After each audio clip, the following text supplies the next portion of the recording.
She was the woman who seduced her way into the heart of power. Pamela Harriman, the ultimate courtesan, a political insider, and Winston Churchill's so-called secret weapon in the fight against the Nazis. But was she a cunning power player, or something more controversial? Pamela Beryl Digby was born into British aristocracy in 1920, destined for a life of comfort. But it wasn't enough. She wanted more.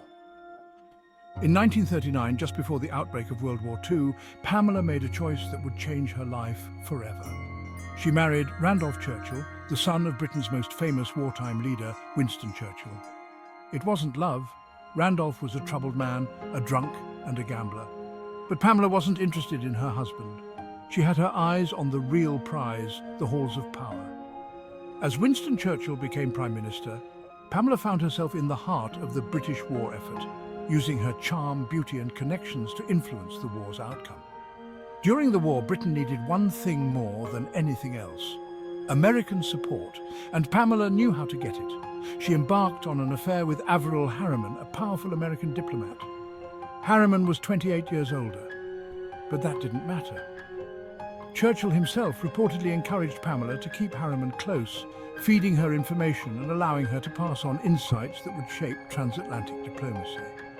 In the shadowy world of wartime politics, information was as valuable as gold, and Pamela knew how to use her charm to gather it. She wined, dined, and seduced America's elite, ensuring that Churchill's pleas for help reached sympathetic ears. Was she simply playing the part of a patriotic daughter-in-law, or was she, as some biographers suggest, a mercenary sex obsessive, using her bed to manipulate the powerful men around her? Some historians argue that Pamela was an indispensable asset. Frank Costigliola, a professor of history at the University of Connecticut, believes she was a tremendous asset to Churchill, reminding us that the importance of such connections can't be underestimated. But others, like biographer Roger Lewis, dismiss her influence as mere pillow talk. The truth is somewhere in between.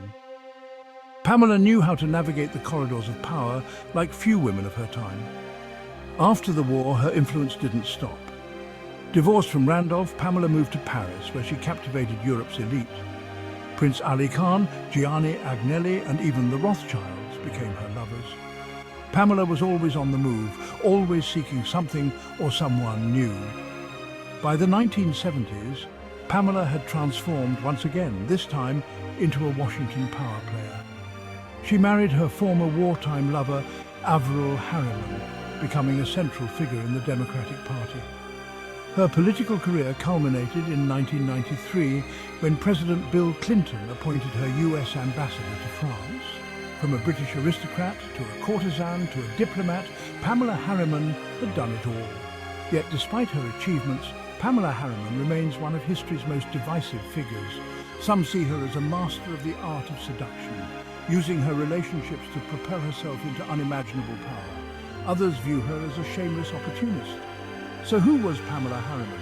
A secret weapon in the fight against fascism, a ruthless seductress, or simply a woman navigating a world built for powerful men? Perhaps, as Pamela herself once said, she was always a backroom girl, happy to push others into the spotlight while quietly pulling the strings. What do you think?